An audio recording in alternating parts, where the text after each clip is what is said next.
به به. سلام مادر من. سلام عزیز دلم. چی شده مادر من؟ خوشحالی امروز؟ خیلی خوشحالم. ببند دهنتو. آخ جان. خب حالا چی شده که خوشحالی؟ اینو به من بگو. برای چی؟ ببین ماه رمضان افتاده وسط عید. این عمه ها دیگه نمیتونن بیان اینجا، عمهای مفخورت دیگه نمیتونن بیان اینجا مف بخورن و بخوابن. نمیتونن خدا را شکرت. اوه پس بگو مادر من برای چی خوشحالی؟ ماه رمضان هیچ کی نمیتونه بخوره تو خونه. آره دیگه. حالا چیه؟ حالا برو گام شو. بذار من روزه به این خوشی و خوبی رو ادامه بدم. برو گام شو. جان باشه. خب حالا خوشحال باش. اصلا من میرم پیش عباس ببینم اون چشه، خوشحاله ناراحته داره چه کار خاصی میکنه. من رفتم. خدا جانم. سلام عباس گل. خوبی؟ حالت خوبه؟ سلام. عباس چرا همه امروز خوشحالی؟ چته تو چرا باز خوشحالی؟ من خوشحالم. آها آره راستی من خوشحالم. بابا به خاطر همین که عید و ماه رمضان چیز شده دیگه. آخ جان تو هم شده. چرا تو دیگه برای چی؟ تو که کسی نمیره خونت که خوشحال باشی ها؟ ببند در حلقت ره. من واسه چیز دیگه ای از این میکس خوشحالم. خب تو از چیه این میکس خوشحالی؟ اینو به من بگو. بابا واسه فروش من بیشتر میشه. یه سری میان واسه خرید زلبیای بامیه و یک سری دیگه میان برای خرید آجیل و من پولدار میشم من.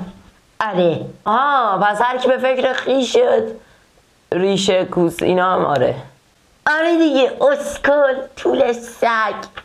باشه دیگه تو به خوشحالیت برس. منم میرم. خداحافظ. خب این اسکلم رفت. عباس بیا با خودت حرف بزن. ببین عباس از امروز به بعد هرچی آجیل زلبیای بامیه مونده خراب شده از 7 سال 8 سال پیش هرچی داری توی انبار برو بردار بیار که با قیمت چندین برابر بکنید تو پای مردم. آره پاشو عباس پاشو. مادر من پس امسال سال خوبیه نه؟ از همین امسال هیچ کس نمیتونه بیاد خونه‌ات، هیچ کس نمیتونه چیزی بخوره. عشق میکنی ها؟ آره دیگه. ببند دهنتو. مخصوصا این عمه‌هات که نمیتونن هیچ جا برن. آخ جان. راستی مادر من عباس هم خوشحال بود. نمیدونم چرا همه خوشحالن. عباس پارتی چی؟ چیز یعنی برای چی؟ عباس که سگ پاره هیچکی نمیره خونش. آره اتفاقا منم بهش گفتم. گفت نمیدونم فروش 2 برابر میشه و این چرت و پرتا. خب بنده خدا اینم راست میگه. همه خوشحالن امسال. ولی من فکر نکنم عباس از این خوشحال باشه. این یه سود دیگه هم برای عباس داره.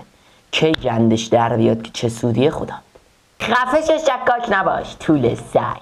جان مردم از امروز به بعد از اول عید مردم خیلی میان اینجا. روزی 2 تا ببرم پشت میز حله.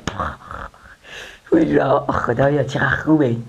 Stop me, I'ma make it to the top spicy. Call it coming in, not cocky. You cannot break me, this world's mine for the taking. Got an inch man I'm making, I'll keep my head down and grind and be patient. I'll take a stab at the top and the sailing. They can all try but you cannot contain it. Cause I see the things that I want and I take on my goal. Push myself to the brink, no limit. Do what it takes to be free, committed. I'm a little obsessed with things, I'll admit it. But that's what it takes to get a freedom ticket.